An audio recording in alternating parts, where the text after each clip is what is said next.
चलिए, छत्तीसगढ़ में मराठा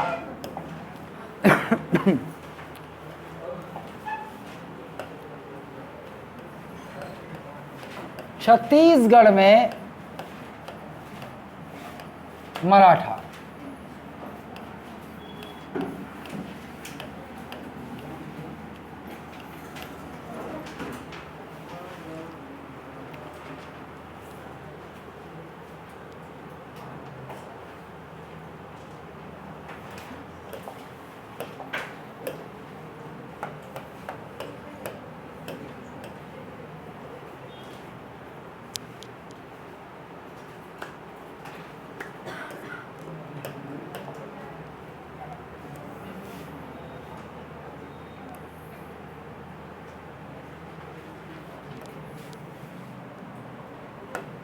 यह है छत्तीसगढ़,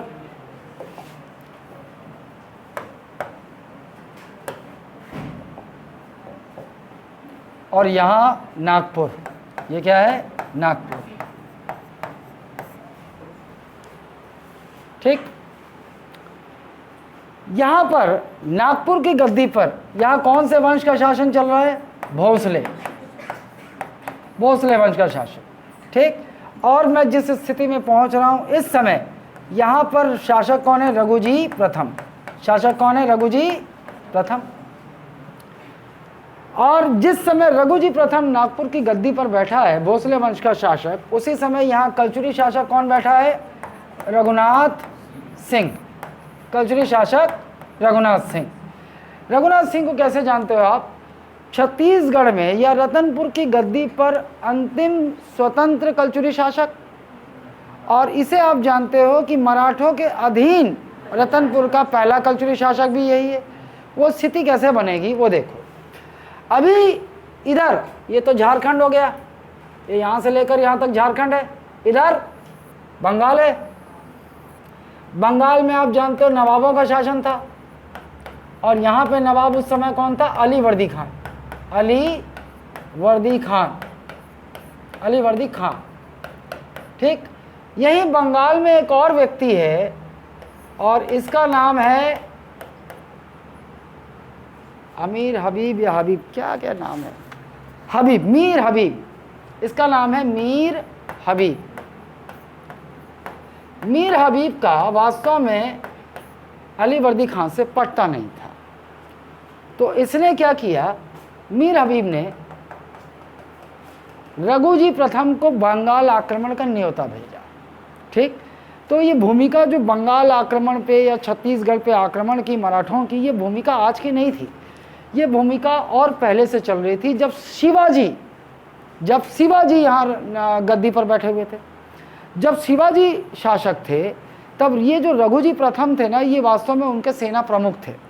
उनके सेना में एक पदाधिकारी थे रघुजी प्रथम, और ऊंचे पद पे थे, हालांकि राजघराने से ये भी थे।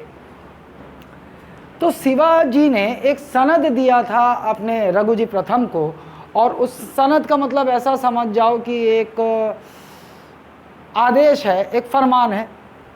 और उस सनद के अनुसार रघुजी प्रथम को जो है मराठों के साम्राज्य विस्तार करना था, क्योंकि ये वो समय था, शिवाजी मराठों की जो उन्नति जहाँ से शुरू होती है वो हम शिवाजी से ही मानते हैं, छत्रपति शिवाजी। यहीं से मराठा धीरे धीरे शक्तिशाली होते चले गए, और एक वक्त पर हम देखेंगे कि लगभग अपने साम्राज्य का विस्तार करते हुए लगभग आधे भारत पर मराठा अपना नियंत्रण स्थापित करते हैं। तो वो सनद भी एक कारण था, और दूसरी बात कि बंगाल के नवाब अली वर्दी खां के बहुत समीप रहे मीर हबीब, जिसका पटता नहीं था अली वर्दी खां से। तो इसने रघुजी प्रथम को न्योता भेजा कि आप बंगाल में आक्रमण कीजिए। छत्तीसगढ़ पे आक्रमण जो है कोई सुनियोजित नहीं था मराठों का। वो छत्तीसगढ़ पे न तो आक्रमण करना चाहते थे, और न तो उन्होंने छत्तीसगढ़ को सोचा था कि हम यहाँ अपनी सत्ता स्थापित करेंगे। हुआ ये कि यहीं से होकर तो जाएंगे बंगाल, यहीं से होकर जाएंगे छत्तीसगढ़ से।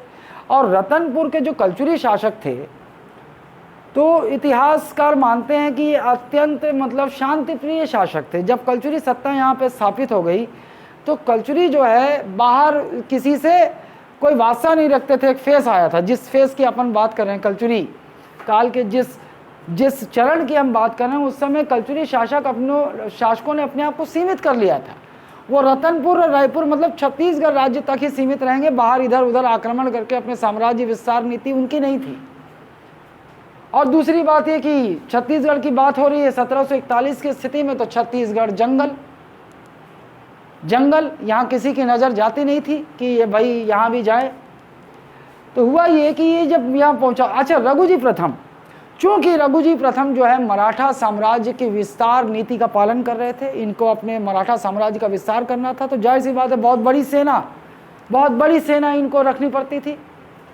बहुत बड़ी स्थायी सेना जो है ये मराठों को रखनी पड़ेगी। रघुजी प्रथम ने भी रखी थी। अब इतनी बड़ी सेना रखी है तो उनको पालना भी तो पड़ेगा। और रघुजी प्रथम के पास वित्त की समस्या उत्पन्न हो रही थी। रघुजी प्रथम जो है वो अपने आप को ऋणी महसूस कर रहे थे। तो इन्होंने कौन सी स्थिति है, 1741 की स्थिति। कौन सी स्थिति, 1741 की स्थिति। 1741 और रघुनाथ सिंह का संबंध स्थापित होगा। क्यों? क्योंकि रघुजी प्रथम अपने सेनापति भास्कर पंत को सेना लेकर भेजेंगे। पंत हो गया, एक तो पंत पोक 10 साले है काली। आओ, वो शनाका का स्टंपिंग छोड़ा ना, वो स्टंपिंग जिस समय छोड़ा, अगर शनाका को निपटा दिया होता ना तो वो हाँ, तो श्रीलंका बहुत वो प्रेशर संभाल नहीं पाती। शनाका चल दिया होता उस समय। तो वो इतना साला दूसरी बॉल थी शायद उसकी, दूसरी बॉल में वो निपट ही गया था, पकड़ ही नहीं पाया। एक मैच वो टपका दी लड्डू, एक ठन मैच पीछे से टपका दी, हो गई हिसाब किताब। एशिया कप का चैंपियन यहाँ मीडिया ऐसा हाइप करती है और यहाँ अब वो वहाँ पहुँच ही नहीं रही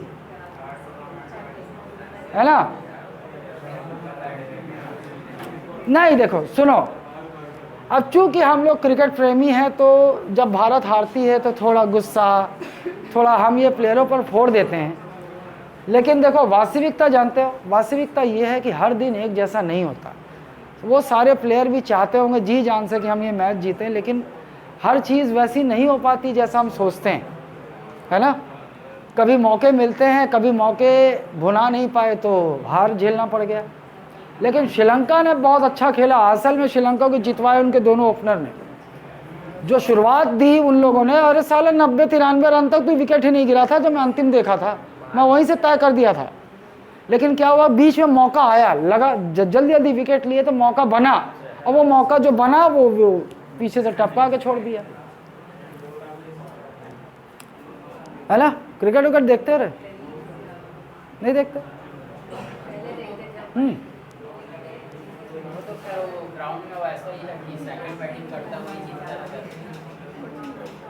खैर ठीक है, अच्छा है। भारत को एक मेजर वर्ल्ड कप से पहले मेजर ट्रॉफी का एक झटका मिलना जरूरी है, क्योंकि इसके बाद चेताएंगे। ऐसा नहीं है भाई कभी भी हार सकते हैं, ऐसा नहीं है। 2 मैच हार गए हम लगातार, इसका मतलब ये नहीं कि भारत जो है बेकार टीम है। भारत कभी भी किसी का भी पानी निकाल सकती है। वो दिक्कत ये हुई, जो मुझे लगता है वो है टीम कॉम्बिनेशन। वो जो टीम में बहुत फेरबदल होता रहा ना कॉम्बिनेशन में, वहाँ से अस्थिरता पैदा होगी। हाँ, और दूसरी बात यह है कि मेन बॉलर नहीं, तो श्रीलंका का भी मेन बॉलर नहीं है, ये क्यों नहीं सोच रहा है? नहीं, हमारे यहाँ बहुत चेंज हो रहा है। मुझे लगता है कि ये लोग क्या है, हार्दिक अगर मान लो जीते, जैसे हार्दिक पांड्या बहुत अच्छी शुरुआत दिया, अगले मैच बैठा दिए, ब्रेक लगा दिए। उसके बाद हुड्डा अचानक बीच में आ गया, रविंद्र जडेजा चोटिल होकर चला गया। तो बहुत सारी परिस्थितियां होती हैं जिससे टीम पे प्रभाव पड़ता है। वर्ल्ड कप की प्रबल दावेदार है, ये लिख लो।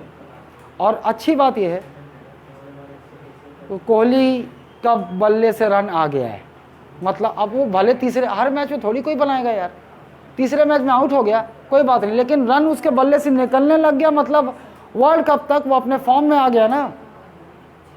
तो वो अकेला भी बहुत भारी है। चेस करते समय उससे खतरनाक प्लेयर अभी इंडियन क्रिकेट टीम में है नहीं, चेस करते समय।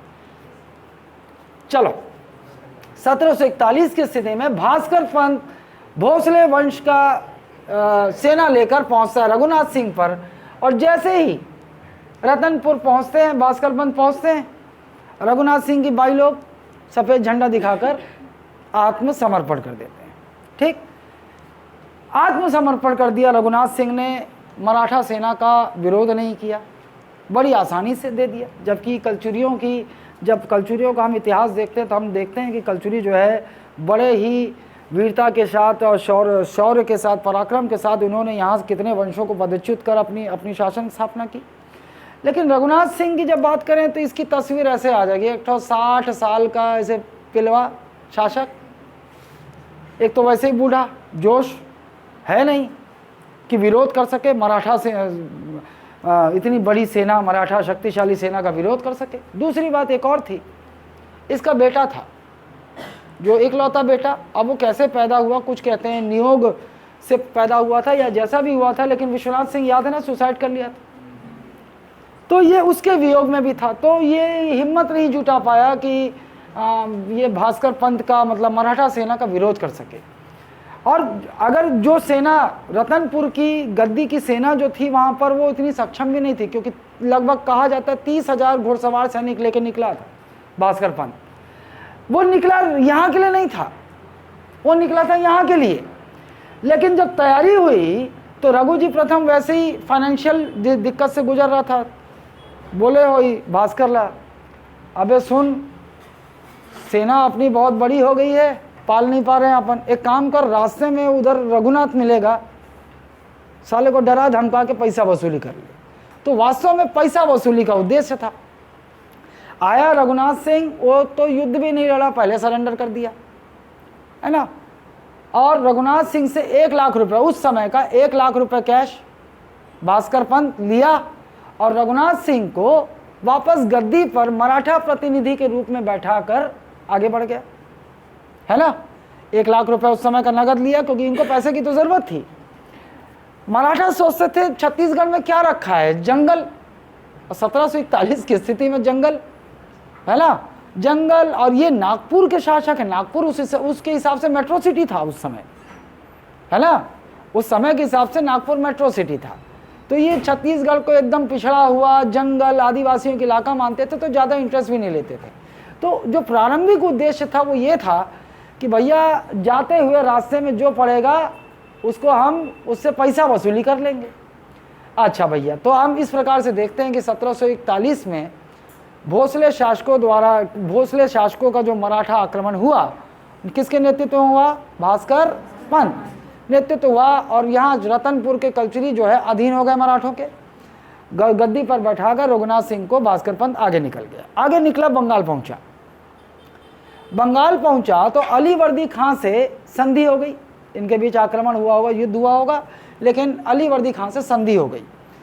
संधि मतलब ट्रीटी हो गई, समझौता हो गया। और वहाँ से भास्कर पंत जो है निकला, यहीं उड़ीसा में कटक के पास एक जगह पर अलीवर्दी खां ने संधि का उल्लंघन करते हुए चालाकी से अपनी सेना भेजकर भास्कर पंत की हत्या करवा दी। भास्कर पंत निपट गया।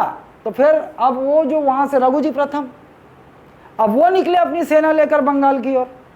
अब यहीं पर जब हम कलचुरी पढ़ रहे थे तो एक नाम आया था मोहन सिंह, याद होगा, है ना, दत्तक पुत्र। तो किसका दत्तक पुत्र था, राज सिंह का, है ना। राज सिंह भी निसंतान था, और उसने रायपुर के कलचुरी शाखा से अपने रिश्तेदार मोहन सिंह को अपना उत्तराधिकारी नियुक्त किया था। लेकिन मोहन सिंह गद्दी पर बैठ नहीं पाया, क्योंकि उस समय वो शिकार पे गया था, है ना। और फिर कौन, सिरदार सिंह बनता गद्दी पर बैठता है। मोहन सिंह, जब रघुनाथ सिंह ये जो मोहन सिंह है, जब इसको गद्दी से हटा दिया गया था, मतलब गद्दी मिली नहीं, सिरदार सिंह के बाद और उसका फिर वो कौन आ गया, भाई आ गया, रघुनाथ सिंह आ गया। अब मोहन सिंह तिलमिला रहा था कि साला गद्दी मेरा था, मेरे को मिला नहीं। तो मोहन सिंह जो कलचुरी था, रायपुर का था ना, रायपुर शाखा से, वो रघुनाथ के चरणों में पहुंच गया, यहाँ पहुंच गया, खूब तेल मालिश सेवा हुआ करने लगा। रघुनाथ प्रथम जो है बहुत खुश रहा, हो गया मोहन सिंह से, है ना, डर के शाहरुख खान की तरह इसको पटा लिया। अब बंगाल आक्रमण में भी जब रघुजी, भास्कर पंत के बाद जब रघुजी प्रथम जाते हैं तब भी मोहन सिंह साथ में होता है, मतलब विश्वास पात्र बन गया, रघुजी प्रथम का विश्वास पात्र बन गया है। कुछ समय पश्चात रघुनाथ सिंह को हटाकर, रघुनाथ सिंह को यहाँ रतनपुर की गद्दी से हटाकर कौन, रघुजी प्रथम किसे बैठा देते हैं, मोहन सिंह को बैठा देते हैं।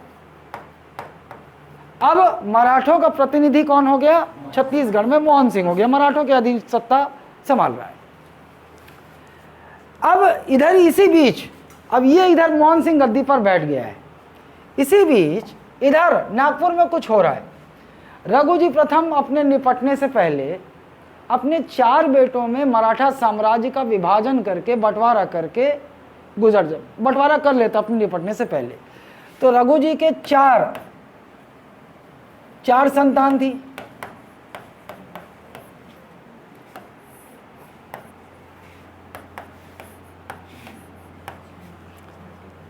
एक है जानको जी,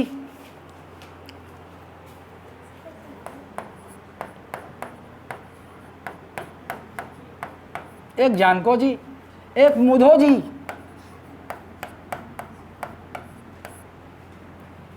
एक सांबा जी, और एक जो हमारे लिए महत्वपूर्ण है वो है बिंबा जी, बिंबा जी भोसले। जानको जी को नागपुर मिला,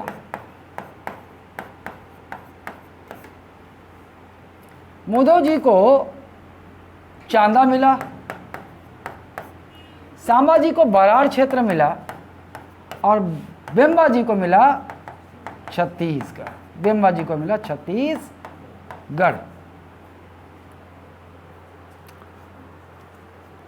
अभी क्या हुआ, बिंबा जी को छत्तीसगढ़ मिल गया। बिंबा जी, अब आप ये भी जानते हो कि प्रत्यक्ष शासन में, मराठों के प्रत्यक्ष शासन में कब से छत्तीसगढ़ आ जाता है, 1757 प्रत्यक्ष शासन। वो इसलिए बोल रहे हैं कि बिंबा जी को छत्तीसगढ़ मिल तो गया, लेकिन बिंबा जी छत्तीसगढ़ आने को तैयार नहीं था, बिंबा जी छत्तीसगढ़ आने को तैयार ही नहीं था। तो बिंबा जी की ओर से यहाँ पर अभी सत्ता किसकी, मराठों के अधीन हो गया छत्तीसगढ़, बस उनके प्रतिनिधि के रूप में मोहन सिंह बैठा इस वक्त, है ना। अब बिंबा जी क्या करते हैं कि इधर तैयारी चल रही होती है और इधर ये बिंबा जी जो है इधर आने को तैयार नहीं होते। जंगल है साला, मैं क्या जाऊंगा, इसका ये मोह नागपुर में है, मेट्रो सिटी में रहने का मोह है उसका, मैं जाना नहीं चाहता जंगल में, वहाँ कुछ है नहीं, क्या राजपाट मेरे को क्या दिया है मेरा बाप, छत्तीसगढ़ दिया है, जंगल है, आदिवासी है, बस। तो ये सोच के वो छत्तीसगढ़ आ नहीं रहा था। तो उसने क्या किया, जब तक वो यहाँ नहीं आया। अच्छा, एक और चीज़, जब रघुनाथ सिंह पहला मराठों के अधीन हो गया था तो उधर से रघुजी प्रथम ने इधर मराठों ने एक प्रतिनिधि भेजा था, मराठों का प्रतिनिधि, नाम याद है, कल्याणगिरी गोसाई। ठीक, कल्याणगिरी गोसाई। जब मोहन सिंह की गद्दी से बैठने से पहले जब रघुनाथ सिंह यहाँ था तो भैया की मराठे अपना एक प्रतिनिधि भेज दिया करते थे कि जा भैया देख हमारे हिसाब से शासन हो रहा है कि नहीं हो रहा है। तो कल्याणगिरी गोसाई, लेकिन कुछ इतिहासकार कल्याणगिरी गोसाई अगर ऑप्शन में नहीं रहा ना तो कुलीन नगर, कुलीन गिर। तो कुछ इतिहासकार मानते हैं कि रघुनाथ सिंह जब मराठों के अधीन हो गया तो कल्याणगिरी गोसाई को मराठों ने नागपुर से भेजा मराठा प्रतिनिधि के रूप में। लेकिन कुछ इतिहासकारों का मानना है कि वो कल्याणगिरी गोसाई नहीं था, वो था कुलीनगिरी। आएगा आपके नोट्स में आएगा। ठीक, अच्छा, अभी क्या हुआ कि मोहन सिंह को बैठा दिया गद्दी पर, और बिंबा जी ने क्या किया कि बिंबा जी, जब बिंबा जी को छत्तीसगढ़ मिल गया बंटवारे में, तो बिंबा जी ने यहाँ छत्तीसगढ़ में प्रशासन के लिए दीवान नियुक्त किए। क्या नियुक्त किए? दीवान।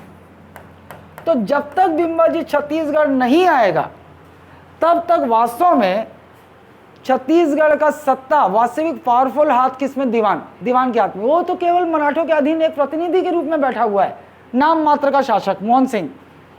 लेकिन वास्तव में बिंबा जी भोसले ने छत्तीसगढ़ में शासन के लिए दीवान भेजा, और वो दीवान था नीलकंठ। दीवान कौन था? नीलकंठ को भेजा।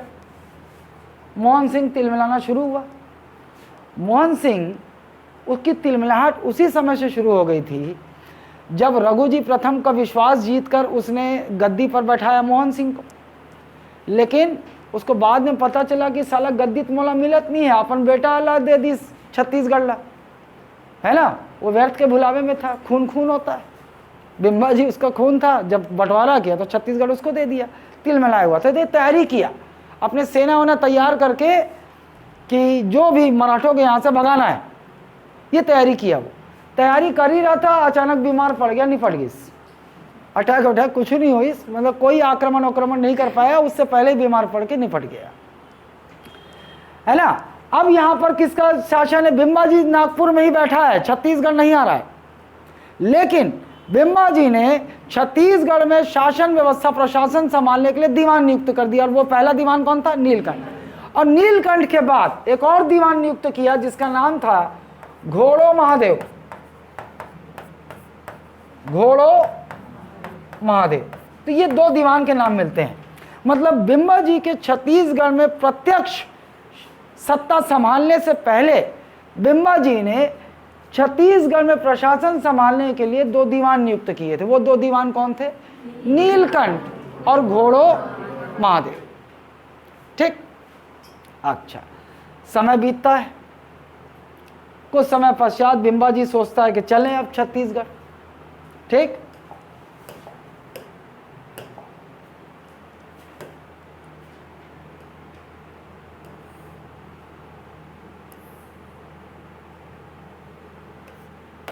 चले अब छत्तीसगढ़।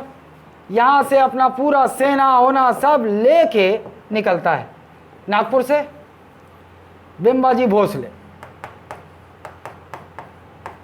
बिम्बा जी भोसले ये अपनी सेना लेकर निकलते हैं, यहां से प्रवेश करते हैं, रायपुर होते हुए रतनपुर पहुंचते हैं। अब हमने क्या पढ़ा है कि 1758 से छत्तीसगढ़ में प्रत्यक्ष शासन स्थापित हो जाता है मराठों का। मोहन सिंह, रघुनाथ सिंह जो है अधीन शासन करता है, उसके बाद मोहन सिंह मराठों के अधीन सत्ता पे बैठता है, और उसके बाद नाम मात्र के लिए एक और बैठता है, कौन? शिवराज सिंह। याद आ रहा है कि भुला गए सब? अच्छा, मोहन सिंह के बाद उसके बाद मोहन सिंह से ही खत्म हो जाता है, वो नीचे है रायपुर में, रायपुर की स्थिति है वो।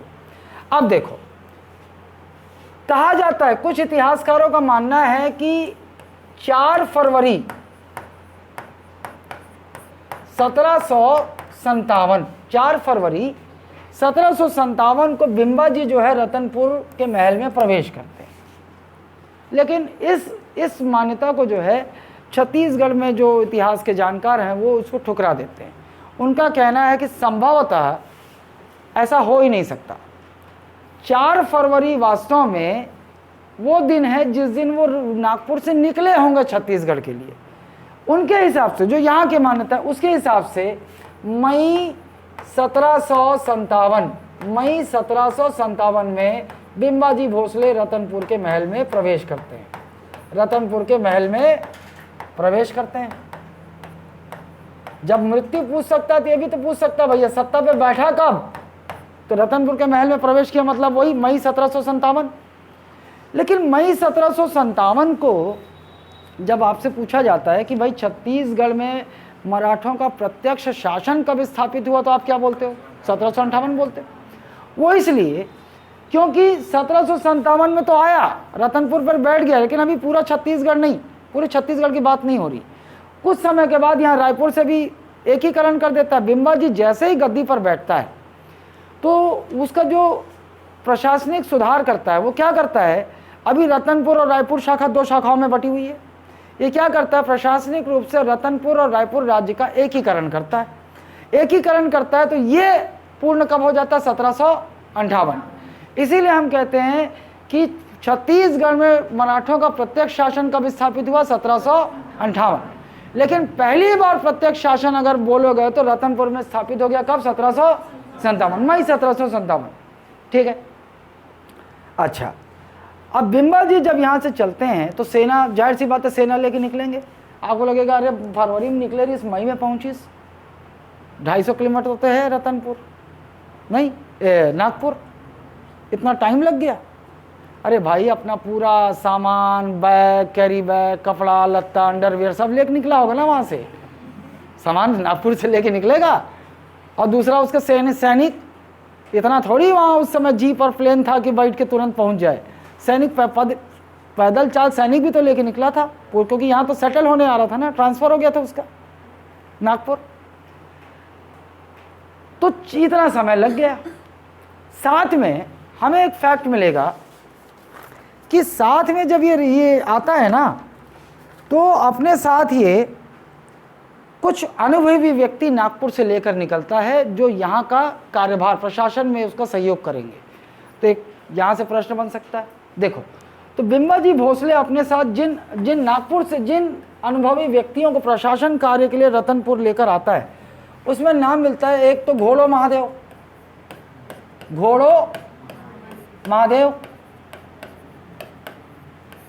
है ना। घोड़ो महादेव जो है राज्य का प्रमुख व्यवस्थापक, छत्तीसगढ़ राज्य में आता है। दीवान नियुक्त किया था ना, वो प्रशासन देख रहे थे, वो आ नहीं रहा था। वो अब मतलब भाई, अब ऐसा गया होगा, अब आ रहा है भाई, राजा हमारे प्रत्यक्ष आ रहे हैं रतनपुर। तो साथ में घोड़ो महादेव और राज्य का प्रमुख व्यवस्थापक नील भाई, आपको ये भी याद रखना है कि वही दीवान नियुक्त हुआ था पहले। अब वो आ रहा है इनके सेना के साथ, ये राज्य का प्रमुख व्यवस्थापक।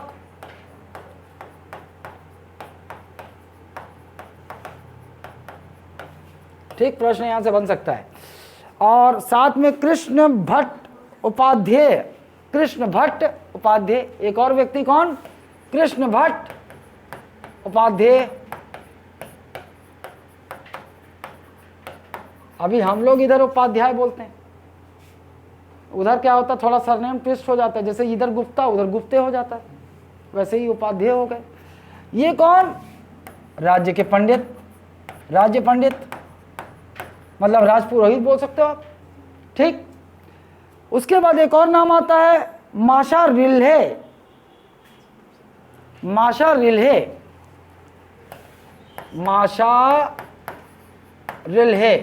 ये कौन?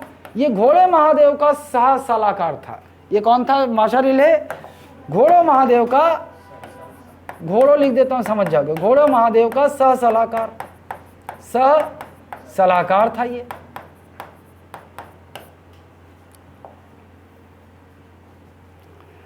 फिर एक नाम और आएगा, रामचंद्र बख्शी, कीव प्रमुख। रामचंद्र बख्शी, ये कौन? तो कीव प्रमुख, ये भी यहां पहुंचे रतनपुर। फिर माधो रामचंद्र मजुमदार, लेखा विभाग संभालने के लिए। क्या बोला मैं? माधो रामचंद्र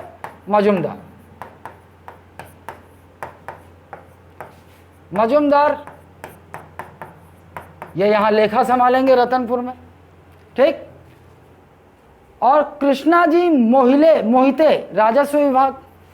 कृष्णाजी मोहिते, एक और आए इनके साथ व्यक्ति, कृष्णाजी मोहिते। ये कौन? राजस्व संभालने के लिए आए उनके साथ।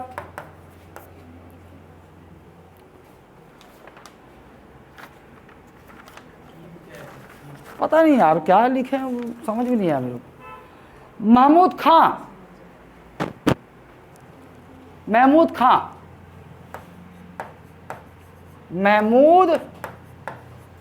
खां, बस शासन लिखता है, शासन में सहयोगी होंगे महमूद खां। कादर खां, सेना विभाग, महमूद भी है, कादर भी है। कादर खां सैन्य विभाग। प्रश्न बन सकता है यहां से यार, लेकिन ज्यादा डिटेल तो मिलता नहीं ना। नीलू पंडित, नाम याद आ रहा है? नीलू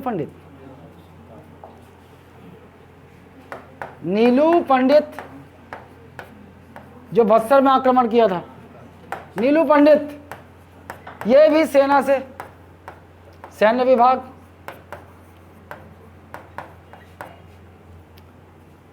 और एक महाड़िक, ये भी सेनापति सैन्य विभाग से संबंधित है। महाड़िक, महाड़िक ये भी सैन्य विभाग। यहां से प्रश्न बन सकता है, बिंबाजी भोसले जब रतनपुर आए तो अपने साथ नागपुर से इन महत्वपूर्ण व्यक्तियों को यहाँ का प्रशासन कार्य संभालने के लिए अपने साथ लेकर आए थे, है ना। और इनकी खासियत देखो, गोलो महादेव राज्य का प्रमुख व्यवस्थापक, कृष्ण भट्ट उपाध्याय राजपुरोहित या राज्य पंडित, ठीक। फिर उसके बाद ये क्या है, माशा, पता नहीं क्या है, माशा रिल्हे, पता नहीं कैसा नाम है। गोलो महादेव का सह सलाहकार रामचंद्र बख्शी की प्रमुख, माधव रामचंद्र मजुमदार लेखा, कृष्णाजी मोहिते राजस्व विभाग, महमूद खां शासन में, कादर खान सेना विभाग, नीलू पंडित, कादर खां, नीलू पंडित और महाड़िक ये सैन्य विभाग से संबंधित थे। इनको लेकर ये यहाँ पहुंचा, ठीक। अब यहाँ पहुंचे, महल में रतनपुर की गद्दी पर बिंबाजी भोसले बैठ गए। बिंबाजी भोसले ने सफलतापूर्वक 1700, वैसे तो गद्दी पर कब बैठे, मई 1757, सफलतापूर्वक यहाँ का सत्ता कब तक संभाला इन्होंने, 7 दिसंबर 1787, इस तारीख को इनकी मृत्यु हुई। 7 दिसंबर 1787 इस तारीख को इनकी मृत्यु हो गई। जब इनकी मृत्यु हुई तो ये नर्रा जमींदारी में इन्होंने अंतिम सांसें ली। नर्रा जमींदारी, और नर्रा जमींदारी वर्तमान के हिसाब से कहाँ पड़ेगा, तो आपको इसका जवाब है महासमुंद। नर्रा जमींदारी में इन्होंने अंतिम सांसें ली। तो जब ये अंतिम सांसें ले रहे थे तो इनकी 3 बाई, इनकी वैसे 3 बाई थी, लेकिन 2 से हमारा मतलब है और 1 से मतलब नहीं है। शायद बिंबाजी भी ज़्यादा मतलब नहीं रखते होंगे, शादी बस कर लिया था। अच्छा, इनकी बाई थी 3,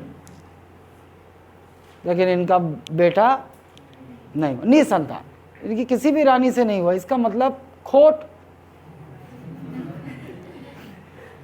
कहीं से तो होता, मतलब फिर बिंबाजी डिफेक्टेड थे।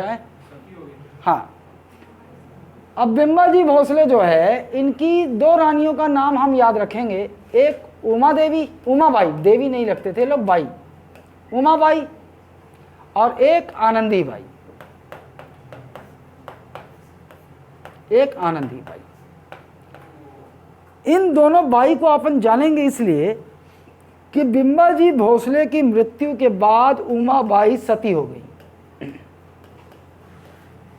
सती हुई, और सती हुई रतनपुर में ही सती हुई, और इसीलिए इनकी याद में, इनकी याद में एक सती चौरा बना हुआ रतनपुर में, सती चौरा, और ये कहाँ है, रतनपुर।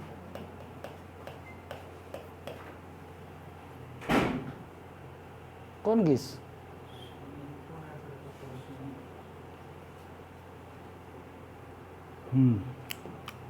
हाँ, अच्छा, अब आते हैं बिंबाजी पर बात करते हैं। बिंबाजी किनको लेकर पहुंचे। बिंबाजी यहाँ जब पहुंचे ना तो अच्छे शासक साबित हुए बिंबाजी। यहाँ के लोगों ने बिंबाजी को एक्सेप्ट किया। पहले थोड़ा आनाकानी जरूर किए, लेकिन बिंबाजी को एक्सेप्ट किया, क्योंकि बिंबाजी जैसा चरित्र चित्रण मिलता है उसमें बिंबाजी 3 बाई के अलावा बिंबाजी का चरित्र अच्छा प्रतीत होता है। और बढ़िया शासन किया उन्होंने। सबसे पहले तो देखो बहुत सारे प्रशासनिक कार्य किए, जैसा सबसे इम्पोर्टेंट महत्वपूर्ण प्रशासनिक कार्य जो आपको याद रखना है वो ये है कि रतनपुर और रायपुर का प्रशासनिक रूप से एकीकरण किया। और ये पूरी तरह से छत्तीसगढ़, इसीलिए हम कहते हैं कि 1758 में प्रत्यक्ष शासन स्थापित हो गया। दूसरी बात, इन्होंने यहां से जो भी राजस्व इकट्ठा करते थे, ये बिंबाजी जो भी राजस्व इकट्ठा करते थे वो राजस्व ये स्वयं रखते थे, नागपुर को नहीं देते थे, क्योंकि कईयों ने कहा कि भाई छत्तीसगढ़ नागपुर के अधीन था, तो बिंबाजी भोसले, हो सकता है कि बिंबाजी भोसले को एक सूबे के रूप में छत्तीसगढ़ दिया हो, तो बिंबाजी सूबे शासक ना होकर छत्तीसगढ़ में मराठों, नागपुर के मराठों के, भोसले वंश के सूबेदार थे। ऐसा बहुत लोगों का मानना है कि बिंबाजी को शासक कहना सही नहीं होगा, क्योंकि भाई नागपुर पे जिसका कंट्रोल होता था वही वास्तव में छत्तीसगढ़ पे शासन चला रहा था। तो उनका कहना कि बिंबाजी छत्तीसगढ़ में शासक नहीं थे बल्कि एक सूबेदार थे, ऐसा मानना है। लेकिन इतिहासकार इस बात को नकार देते हैं, बोलते हैं कि देखो भैया, हम बिंबाजी को शासक बिल्कुल मान सकते हैं। कैसे मान सकते हैं? अगर मान लो उनके अधीन बिंबाजी यहाँ एक सूबेदार के रूप में आते, तो यहाँ से राजस्व इकट्ठा कर उन्होंने कभी नागपुर को राजस्व दिया नहीं, वो नागपुर स्वयं इस्तेमाल करते, वो राजस्व स्वयं इस्तेमाल करते थे, पहली बात। दूसरी बात कि रतनपुर के महल में उनका अधिकार था और प्रॉपर उनका दरबार लगता था, सारे निर्णय वो लेते थे। तो एक तरह से तो हमें ये प्रतीत ही नहीं होता भैया कि नागपुर के अधीन बिंबाजी यहाँ पर शासन कर रहे थे। तो एक तरह से कि भैया स्वतंत्र मराठा शासक थे पहले छत्तीसगढ़ के, कौन? बिंबाजी भोसले। ठीक, इन्होंने बहुत सारी जमींदारियों पर, मतलब इन्होंने यहाँ पर बहुत सारे क्षेत्रों पर, जाहिर सी बात है शासक है तो इधर उधर जो है इसको राजस्व किससे मिलेगा? इनके सीधे नीचे इमीडिएट कौन होता है? जमींदार होते हैं। तो इन्होंने इधर उधर आक्रमण करके कोरबा जमींदारी और ये जमींदारी बहुत सारे अपने नियंत्रण में लिया। जिन्होंने स्वीकार कर लिया अच्छी बात है, नहीं स्वीकार किया तो उन्हें बलपूर्वक अपने नियंत्रण में ले लिया। तो इसी क्रम में उन्होंने 2 नई जमींदारी भी बनाई छत्तीसगढ़ में। बिंबाजी जब सत्ता में थे तो उन्होंने 2 नई जमींदारी बनाई यहाँ पर, एक राजनांदगांव और एक खुज्जी। बिंबाजी भोसले ने छत्तीसगढ़ में 2 नई जमींदारी स्थापित की, 2 नई जमींदारी स्थापित की।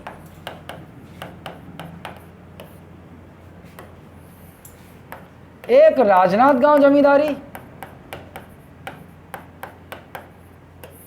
और एक खुज्जी। यहाँ खुजली होता का ज़्यादा, खुज्जी। अब राजनांदगांव जमींदारी वर्तमान में राजनांदगांव जिले में होगा, यहाँ तो कोई वो नहीं है। खुज्जी जमींदारी भी वर्तमान में राजनांदगांव जिले में ही पड़ेगा, वर्तमान राजनांदगांव जिले। इस प्रकार से हम देखेंगे कि लगभग ना हमें 24 जमींदारियां दिखाई देंगी छत्तीसगढ़ में, जिसमें से तो 2 इन्होंने बना दी, राजनांदगांव और खुज्जी। तो प्रश्न बन सकता है बिल्कुल कि बिंबाजी भोसले ने छत्तीसगढ़ में 2 नई जमींदारियां जो बनाई वो कौन कौन सी? एक राजनांदगांव और एक खुज्जी। अच्छा, सारे जमींदारी इन्हें कर देती थी टाकोली। मराठा क्या कहते थे कर को? टाकोली। सारे जमींदारी टाकोली देते थे। तो अब जिसको जिसको बोला जमींदारों को, एक प्रत्येक जमींदारी की अलग अलग, क्योंकि एक जमींदारी के अंदर किसी के यहाँ कम गांव हैं, किसी के यहाँ ज़्यादा गांव आते हैं, है ना। तो उसने जो है अलग अलग टाकोली निर्धारित की अलग अलग जमींदारी के लिए। खैरागढ़ का जमींदार ज़्यादा चालाक बन गया। इसने जब खैरागढ़ जमींदारी का टाकोली तय किया तो उसने मना कर दिया, नहीं दूंगा, नहीं देगा, अब दुगना देगा। तो इस प्रकार एक फैक्ट और है कि छत्तीसगढ़ की सारी जमींदारियों में से जो सर्वाधिक टाकोली देता था बिंबाजी को वो खैरागढ़ है। ठीक है, तो सर्वाधिक टाकोली कौन सा जमींदारी देता था? खैरागढ़, खैरागढ़ जमींदारी, खैरागढ़ जमींदारी। अच्छा, मैं एक टॉपिक लूंगा अब जो रियासत और उससे भी रिलेटेड फैक्ट्स मैं आपको दूंगा, क्योंकि प्रश्न वहाँ से भी बन सकता है, कभी कभी देखने को मिल जाता है। ये जो खुज्जी है ना, इसकी एक विशेषता है, छत्तीसगढ़ की सारी जमींदारियों में से इसकी सबसे अलग जमींदारी है। क्यों? रघुजी प्रथम का आक्रमण हुआ था वही 1741 में। 1741 में जब भोसले शासकों का छत्तीसगढ़ पे आक्रमण हुआ था ना, तो भाई जाहिर सी बात है राजनांदगांव इसी इलाके से तो प्रवेश कर रहे होंगे। तो उस समय वहां का जो यहाँ पे किसका शासन था? गोणों का। किसका? गोण राजा हुआ करते थे यहाँ खुज्जी में। ठीक, गोण राजा हुआ करते थे। तो एक मुस्लिम सैनिक था इनका, गोण राजी का। उन्होंने जो मराठा आक्रमण से सहायता की थी गोण राजा की, तो इन्होंने प्रसन्न होकर गोण राजाओं ने क्या किया? खुज्जी की जमींदारी, खुज्जी किसे दे दिया? उस मुस्लिम सैनिक को दे दिया। खुज्जी जमींदारी किसे दे दिया? मुस्लिम सैनिक को दे दिया, मुस्लिम सैनिक। तो छत्तीसगढ़ की एकमात्र जमींदारी है ये, एकमात्र जमींदारी जहां का जमींदार मुस्लिम था। मतलब एकमात्र खुज्जी मुस्लिम जमींदारी कहलाती थी। एक फैक्ट बन गया। ठीक, अच्छा, अब चलो भाई, ये अपना शासन करते रहे, इधर जमींदारी व्यवस्था की। और सबसे एक और महत्वपूर्ण कार्य किया इन्होंने, रतनपुर की गद्दी पर बैठते इन्होंने रतनपुर में एक नियमित न्यायालय की स्थापना की, परमानेंट न्यायालय की स्थापना की। तो रतनपुर में पहली बार एक नियमित न्यायालय बनाया गया, और किसने बनाया? बिंबाजी भोसले ने। ठीक, और आगे चल के देखेंगे तो भाई अब कुछ निर्माण कार्य देख लेते हैं कि बिंबाजी भोसले जो है उन्होंने कुछ निर्माण कार्य भी किया होगा। किया है, बिल्कुल किया है। पहले देख लेते हैं इनकी बाई आनंदीबाई। आनंदीबाई ने कुछ, अच्छा यहाँ आगे ही लिखते हैं, निर्माण कार्य, स्थापत्य बोल सकते हो आप, निर्माण कार्य बोल सकते हो। ठीक, पहले सबसे पहले बिंबाजी स्वयं देख लेते हैं बिंबाजी को।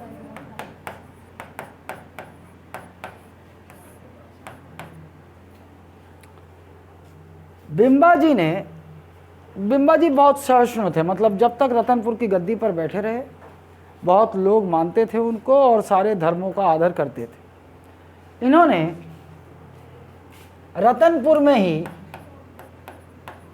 एक टीले पर एक भव्य राम मंदिर बनवाया, और इसे हम किस नाम से जानते हैं? राम टेकरी मंदिर। राम मंदिर है ये, राम टेकरी मंदिर, राम मंदिर है।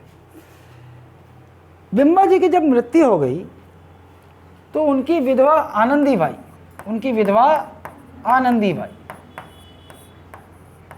आनंदीबाई ने इसी राम टेकरी में बिंबाजी की एक मूर्ति बनवाकर स्थापित कर दी। बिंबाजी की एक मूर्ति स्थापित कर दी। कहाँ? यहीं राम टेकरी में। ठीक, तो आपसे बिंबाजी की मूर्ति तो आनंदीबाई, और सती चौरा तो जान ही गए, सती हो गई रतनपुर में तो सती चौरा निर्मित हो गया। किसका? हाँ, तो सती प्रथा थी ना हमारे यहाँ, कोई सती हुई होगी, उसका भी कोई हिस्ट्री होगा, अभी आया तो नहीं है। बहुत सारे हैं छत्तीसगढ़ में, बहुत सती चौरा। क्या? हाँ,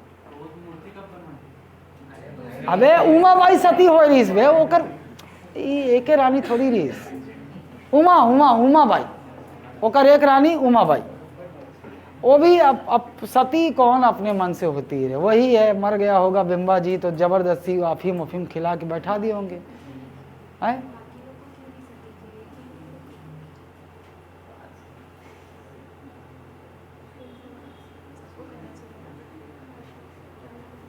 बिंबाजी लेस प्रेम करते होंगे, है ना? इनका दिल बहुत बड़ा होता था, राजाओं का दिल बहुत बड़ा होता है। एसी बंद कर दें।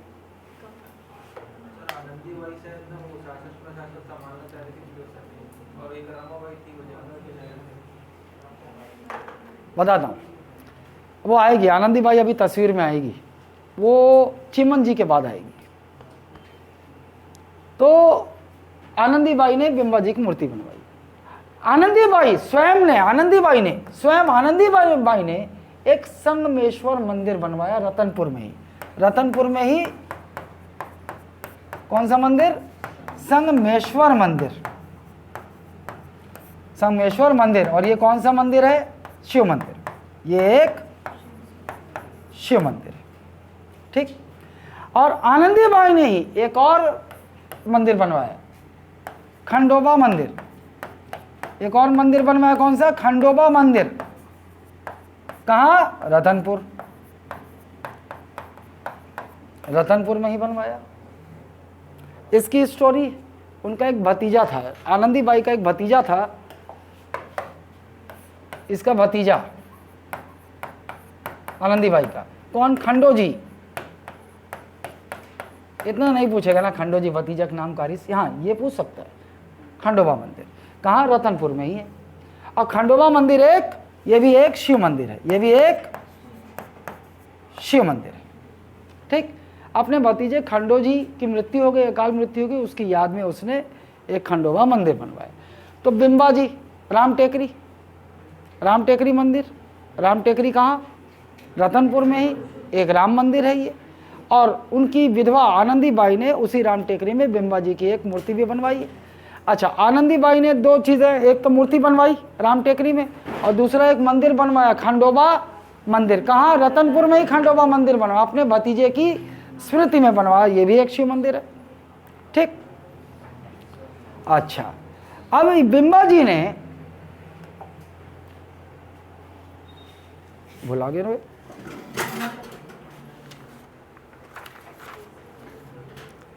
रतनपुर का लक्ष्मी नारायण मंदिर, बिम्बाजी ने एक और मंदिर बनवाया रतनपुर में, लक्ष्मी नारायण मंदिर, रतनपुर में लक्ष्मी नारायण मंदिर। ये कौन? बिम्बाजी। तो बिम्बाजी के लिए दो देख लिया अपन, एक राम टेकरी और एक लक्ष्मी नारायण मंदिर, और सब रतनपुर में। और इन्होंने रायपुर के दूधाधारी, रायपुर में क्या दूधाधारी मठ जानते हो? दूधाधारी मठ एक संप्रदाय से संबंधित है ये दूधाधारी मठ। असल में इन्होंने बनवाया नहीं, ये कहना गलत होगा। इन्होंने इसका पुनर्निर्माण करवाया या जीर्णोद्धार कराया या इसके निर्माण में सहायता प्राप्त की, आप ऐसे लिखोगे। डायरेक्ट इन्होंने नहीं बनवाया है। क्या क्या लिखोगे? जीर्णोद्धार बोल सकते हो आप, जीर्णोद्धार बोले तो रिपेयरिंग वर्क, ठीक। टूट फूट गया तो पुनर्निर्माण बोल सकते हो आप, पुनर्निर्माण, या फिर इन्होंने इसके निर्माण में सहयोग किया, रायपुर के दूधाधारी मठ का। फिर वही अपने जीवन काल के अंतिम समय में पहुंच गया वहाँ, कहाँ? नर्रा। अच्छा, एक और चीज़, महत्वपूर्ण चीज़ है, छत्तीसगढ़ में इन्होंने दो पर्व इनका इनसे संबंध है। पर्व, दो पर्व, एक गणेश उत्सव हमारे यहाँ नहीं होता था, वो तो आप जानते हो किसने शुरू किया? तिलक, बाल गंगाधर तिलक, है ना। तो छत्तीसगढ़ में गणेश उत्सव का आरंभ इन्होंने ही किया। छत्तीसगढ़ में गणेश उत्सव का आरंभ बिम्बाजी भोसले ने किया। और दूसरा, दशहरा पर्व पर, दशहरा पर्व पर यहाँ स्वर्ण पत्र दान देने की परंपरा शुरू की, स्वर्ण पत्र दान देने की परंपरा शुरू की। दान देने की परंपरा है, आपको पता है हम लोग सोन पत्र, एक पत्ती दशहरा में देखना, एक दूसरे को पत्ती देते हैं ना, जो सोन पत्ती बोलते हैं, ये वही है। ये स्वर्ण पत्र मतलब सोने का वो बना के पत्र दान देने का नहीं, ये सोन पत्ती है जो दशहरा में इधर उधर देखना, सोन पत्ती एक पेड़ का, याद है? बोले मेरे को भी पढ़ रहा था, याद आ रहा है, साला वालों छोटे छोटे थे तो सब पत्ती देते थे, वो वही है, ये परंपरा इन्होंने ही शुरुआत की, ठीक। अच्छा, ये भी एक फैक्ट बन सकता है कि वो कौन सा अवसर था 1741 में भास्कर पंत ने आक्रमण किया रतनपुर पर, वो दिन कौन सा था? दशहरा। जिस दिन रतनपुर पर आक्रमण किया भास्कर पंत ने, वो दिन कौन सा था? दशहरा, ठीक। यहां तक क्लियर है?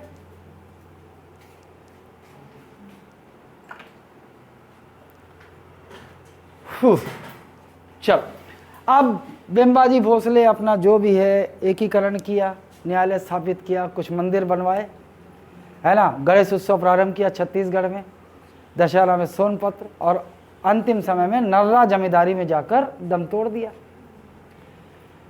लेकिन दम तोड़ने से पहले वो मुधोजी था ना उधर, उसका भाई मुधोजी का एक दूसरा बेटा था चिमनजी, चिमनजी या चिमड़ा जी, वो कहीं कहीं चिमनजी लिखते हैं, कहीं चिमड़ा जी लिखते हैं। तो देखो छत्तीसगढ़ में मराठा शासक कौन, पहला कौन, बिम्बाजी। बिम्बाजी के बाद कौन आएगा, चिमनजी या चिमड़ा जी। चिमनजी लिखते हैं कई कई जगह, चिमड़ा जी लिखे हैं साले, चिमड़ जी। चलो जो मानो मान लो, ये भतीजा था, बिम्बाजी का भतीजा था। तो मरने से पहले इसे अपना उत्तराधिकारी, क्योंकि निसंतान था, बेटा तो था नहीं इसका भी, चिमन जी को अपना गोद ले लिया और अपना उत्तराधिकारी घोषित कर दिया। लेकिन चिमन जी कभी रतनपुर आया ही नहीं। अब चिमन जी की हत्या यहाँ रहस्यमय तरीके से किसने करवा दी, रघुजी द्वितीय ने। रघुजी द्वितीय ने कहा जाता है कि उसने ही इसकी हत्या करवा दी। तो कुछ ही समय हुआ था, अपना उत्तराधिकारी घोषित किया था और ये रतनपुर में रहते हुए निपट गया। अब जब ये अच्छा, जो आनंदीबाई थी वो चाहती थी कि भाई ये जो है चिमन जी जो है रतनपुर आके शासन करे, जैसे बिम्बाजी यहाँ प्रत्यक्ष शासन आके कर रहे थे, वैसे ही चिमन जी भी रतनपुर आ जाए। लेकिन ये आया नहीं और वहाँ पर रघुजी द्वितीय ने इसको निपटवा दिया। रघुजी द्वितीय जब निपट गया तो रतनपुर का प्रशासन कुछ समय तक आनंदीबाई चलाती रही। आनंदीबाई वही विधवा, 1787-88 यही चलाती रही, है ना। लेकिन मान लो कभी छत्तीसगढ़ में पूछ दे कि भाई अभी तक तो आप यही पढ़े हो ना कि छत्तीसगढ़ की एक पहली और एकमात्र महिला शासिका कौन, हिल गया क्या, प्रफुल्ल कुमारी देवी, है ना, वो काकती वंश की, ठीक। लेकिन अगर कभी पूछ दे कि दूसरी महिला शासिका, तो इसको ले लेना। देखो शासिका घोषित नहीं किया गया है, इसीलिए अपन स्पष्ट शायद किताबों में लिखा नहीं है कि छत्तीसगढ़ की दूसरी महिला शासिका यही है। लेकिन अगर कभी पूछ दे तो आपको यही लेना है, क्योंकि इसके बाद भी यही प्रफुल्ल कुमारी देवी के बाद इसके बाद कोई नहीं दिखाई देगा महिला। आनंदीबाई, अब आनंदीबाई कुछ समय तक शासन करती रही, लेकिन 1788 अब इधर जब ये यहाँ प्रशासन संभाल रही, इधर कौन है, आ गया रघुजी तृतीय आ गया। रघुजी तृतीय कौन है?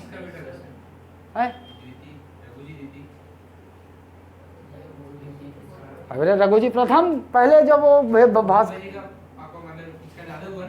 किसका दादा, रघुजी प्रथम, रघुजी द्वितीय का, हाँ इसका पापा कौन है, रघुजी द्वितीय का। 3 भाई 4 भाई थे, एक संतान था। अरे उधर माथा पच्ची मत करे, छत्तीसगढ़ में फोकस कर। उधर कौन बाप है कौन काचा है वो उतना। चिमन जी तो उसका भाई चला होगा, ऐसा बोलो। चिमन जी उसका भाई नहीं था, चिमन जी माधव जी का बेटा था, मुधो जी का बेटा था। देखो रघुजी प्रथम के 4 बेटे, 4 बेटे में एक मुधो जी था, मुधो जी का बेटा था चिमन जी, और ये रघुजी द्वितीय अगला वो आया क्योंकि वो वहाँ का सत्ता हथिया लेगा, है ना, वो निपटवा दिया। इधर वही सत्ता की लड़ाई चलती रहती थी, उधर ध्यान मत दे, छत्तीसगढ़ का फोकस रख, वो जो जब मराठा पढ़ोगे ना उसमें आ जाएगा। अभी इधर क्या हुआ, इन्होंने छत्तीसगढ़ में किसे नियुक्त कर दिया, अगला शासक कौन, वेंकोजी। अगला शासक कौन, वेंकोजी। इसको पीला रखो, ये अगला शासक कौन बना, वेंकोजी। वेंकोजी गद्दी पर बैठेगा। तो छत्तीसगढ़ में मराठा शासकों की जो कड़ी है वो ऐसी दिखेगी आपको। बिम्बाजी पहला, ठंडी लग रही, तुम लोग कंबल वम्बल क्यों नहीं लेके आते रहे? अभी मौसम का समझ में नहीं आ रहा है साला, कभी पानी गिरता है फिर उमस हो जाता है, फिर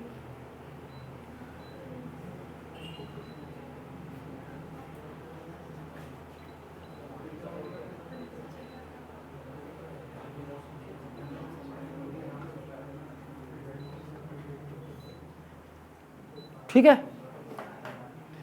वेंको जी, ये अगला शासक जो बैठता है गद्दी पर। सर वो गोद लेता है। मोदोजी का जो बेटा भतीजा उसको गोद लेता है और उत्तराधिकारी घोषित करता है। लेकिन नागपुर नहीं आता है, नागपुर से ही सत्ता मतलब एक तरह से घोषित कर दिया, मतलब वही है उत्तराधिकारी, अगला शासक वही है, लेकिन वो आता नहीं यहाँ पर। और वहीं इसी बीच में रघुजी द्वितीय निपटवा देता है उसको वहाँ पर।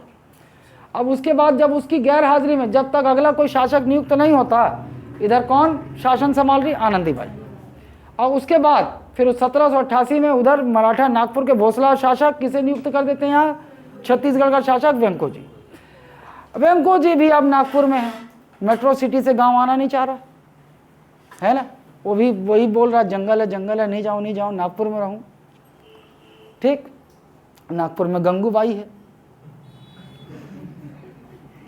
जहां आकर्षण मतलब उसका दिल लगा हुआ है तो आना नहीं चाह रहा है। गंगूबाई देखे हो ना, बहुत शौकीन भी होते थे साले, शादी भी एक आध दर्जन करते थे। और गंगूबाई और मीनाबाई ऐसा भी शौक रखते थे। चलो वेंकोजी, ये भी छत्तीसगढ़ आया ही नहीं रतनपुर से, ये आना ही नहीं चाह रहा था। इसने दूसरा तरीका निकाला कि छत्तीसगढ़ का शासन चलाया कैसे जाए। इसने ना छत्तीसगढ़ में शुरू की सूबेदारी व्यवस्था। सूबेदारी व्यवस्था, और ये हम कहां से मानते हैं? 1787 से लेकर 1818 तक। तो छत्तीसगढ़ में सूबेदारी व्यवस्था कब से कब तक चली? 1787 से लेकर 1818 तक। अच्छा, ये जो मराठा शासनकाल हम देखेंगे छत्तीसगढ़ में, इसको ना हम विभिन्न चरणों में देखेंगे, और वो भी शायद आपको पता होना चाहिए। देखो, 1741 से भास्कर पंथ के आक्रमण के बाद से लेकर 1757 तक ये जो शासन रहा, ये मराठों के अधीन रहा। छत्तीसगढ़ का शासन है ना, मराठों के अधीन रहा।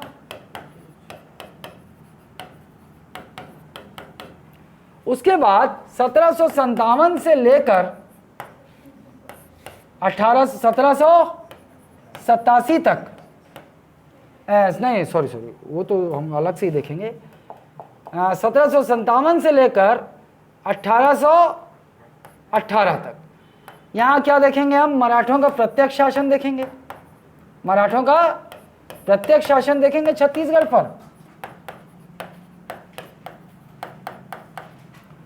फिर 1818 से लेकर 1830 तक हम देखेंगे कि छत्तीसगढ़ वास्तव में अंग्रेज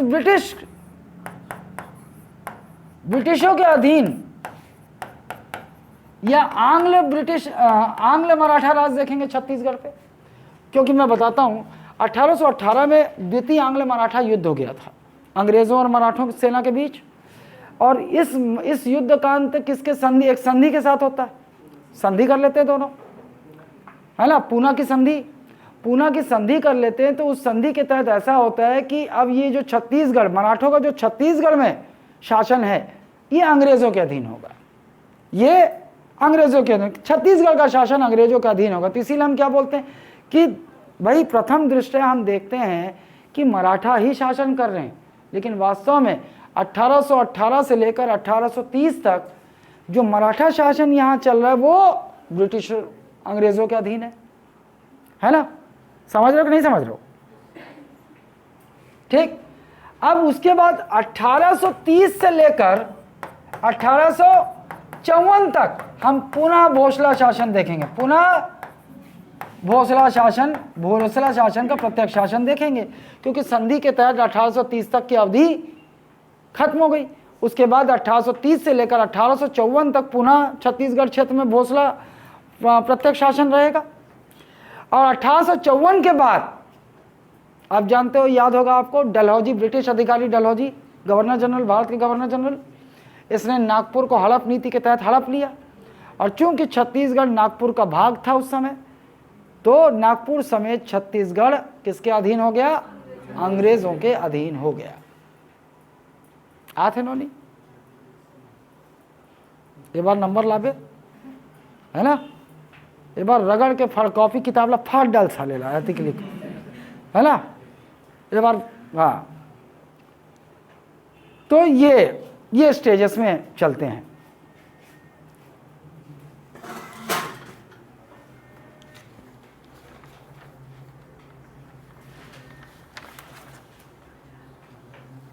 अच्छा, एक और चीज भूल गया, बिम्बा जी ने छत्तीसगढ़ में एक नई पद्धति की शुरुआत की, परगना पद्धति। आपसे पूछ सकता है कि छत्तीसगढ़ में परगना पद्धति की शुरुआत किसने की? बिम्बा जी भोसले ने की।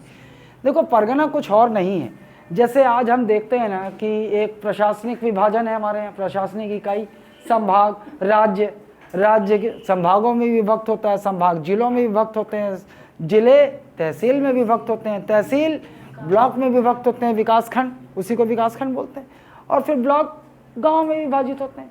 उसी प्रकार मराठा काल में परगना एक प्रशासनिक इकाई थी। ठीक,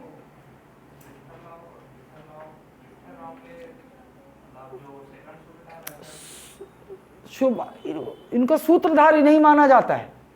फिर ना जब सूबेदार विठल राव आएगा ना, तब प्रॉपर वो जो है छत्तीसगढ़ में परगना बनाता है, वो देखेंगे उसको कैसे करेंगे। अगर आपसे पूछे कि परगना पद्धति का सूत्रधार कौन है छत्तीसगढ़ में, तो बिम्बा जी भोसले हैं। और पहली बार परगना स्थापित किया ये सब, तो वो विठल राव, आगे सूबेदार आएगा, कल आएगा, कल आई विठल राव। नोट्स मिल जाएगा आपको। ऐसे ही आपको याद, मेरे ख्याल से वो जो अधिकारी जो 8 लोग आए थे, 8-9 लोग, उनको छोड़ के आपको बाकी सारी चीज़ें कहानी की तरह याद होंगी। पहला कौन था? साला नाम है उठपटांगे, घोड़ो महादेव, नाम इंटरेस्टिंग है, घोड़ो महादेव, है ना। ये दीवान भी था और राज्य का प्रमुख व्यवस्थापक भी था। घोड़ों के बाद कृष्ण भट्ट, ऐसा कृष्ण भट्ट भी याद रख लोगे चलेगा। ये कौन?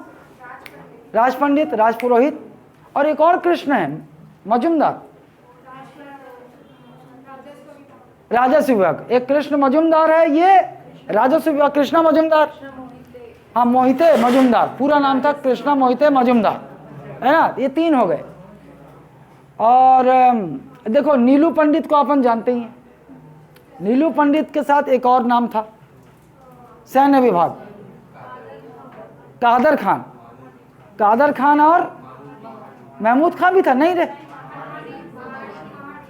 महाडिक था। ये 3 लोग सेना से संबंधित थे, और वो जो महमूद खान था वो शासन में था। और नाम चूका है कि बचा है? माशा रिल है, आपका एक ऐसा नाम है, माशाल्लाह, है ना, घोड़े महादेव का सलाहकार, है ना। तो इस एक की प्रमुख भी तो था, रामचंद्र बख्शी। अब फिर एक और रामचंद्र है, रामचंद्र मजुमदार है। ये क्या था? लेखा, है ना। प्रश्न यहां से भी बन सकता है। तो इस तरह से मराठामय रहेंगे अभी अपन। मराठी कौन है आपने यहाँ क्लास में? कोई नहीं है मराठी? सुबह तो बहुत 4-5 मराठी निकल गए इकड़े तिकड़े।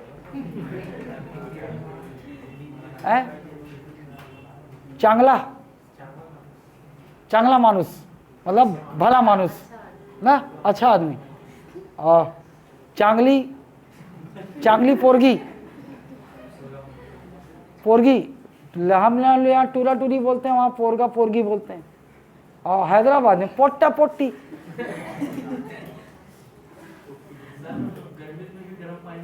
कौन?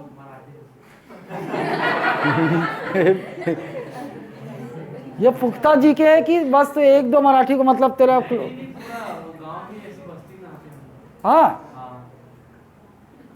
अबे तो ऐसे तो झूला चाहेंगे रे। अब देखो, हम लोग, हमारी किसी की परंपरा सभ्यता हमसे थोड़ी भिन्न होती है ना, तो हम लोग आश्चर्य करते हैं। गर्मी में भी साला गर्म पानी से कैसे नहा लेते हैं। सब्जी में साला पूरा लाल होते तक लाल मिर्ची पाउडर डाल के कैसे खा लेते हैं, है ना। किसकी?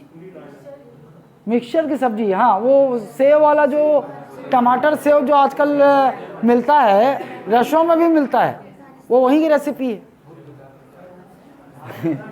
पता नहीं, मैं एक ही बार गया था महाराष्ट्र, दावत पे गया था। मतलब मेरा एक मित्र था, वो ना दावत पे बुलाया था मेरे को, वेशवा वेशवा नहीं था बे,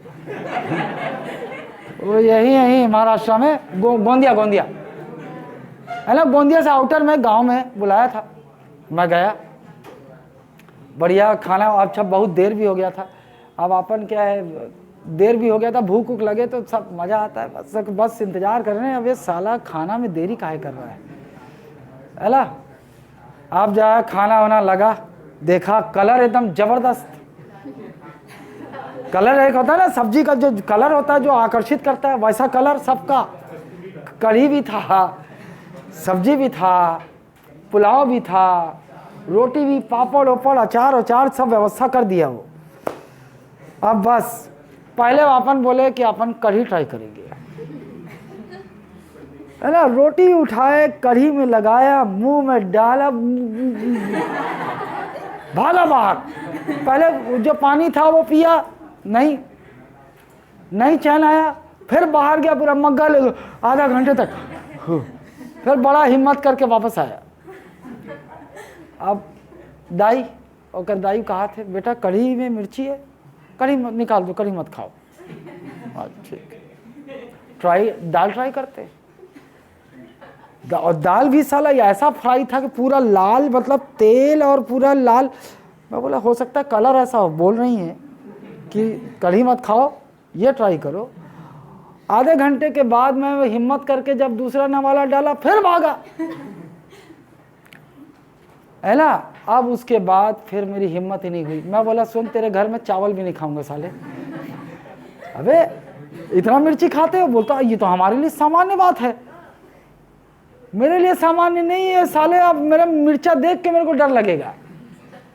फिर वो मेरे को लेके गया, गाड़ी में बैठा के, बाइक थोड़ा 10-15 किलोमीटर दूर शहर, वहाँ रेस्टोरेंट में खाना खाए। और वो भी बोला कि इसको स्पेशली बोल, तू ये मत बोलना कि थोड़ा मिर्ची डालो, क्योंकि तेरा तू बोलेगा थोड़ा, वो थोड़ा भी तेरी हालत ख़राब कर देगा। तू इनको बोलना मिर्ची होना ही नहीं चाहिए। तब मैं वहाँ खाना खा पाया। तब मेरे को मालूम चला कि मैं उससे पहले मैं सोचता था, सब लोग बोलते थे कि मराठी बहुत मिर्ची खाते हैं, बहुत मिर्ची खाते हैं। इसका अनुभव मैंने स्वयं, फिर मेरे मन में एक सवाल होता था कि इतना मिर्ची खाते हैं तो हमको तो वही दोनों प्रकार के मुंह में मिर्ची लगता है, वो कैसे पचा लेते हैं? नहीं तो वरना अपने को लगता साला अपेंडिक्स हो जाएगा, इतना मिर्ची उर्ची मतलब खाएंगे तो। देखो हरी मिर्ची खाओगे ना तो वो तुम्हें पचेगा, वो तुम्हारे सेहत को नुकसान नहीं करेगा। लेकिन लाल मिर्च जो होता है वो हथौड़ियों में जाकर चिपकता है, तो अपेंडिक्स हो गया, अल्सर हो गया, ये सब का बहुत कारण हो सकता है। हाँ, अब उससे एक बहुत बड़ा चीज़ जो पाइल्स, तो महाराष्ट्र में पाइल्स की समस्या ज़्यादा होनी चाहिए। फिर भाई इतना मिर्ची खाते हैं यार, वो भी लाल मिर्च डाल के।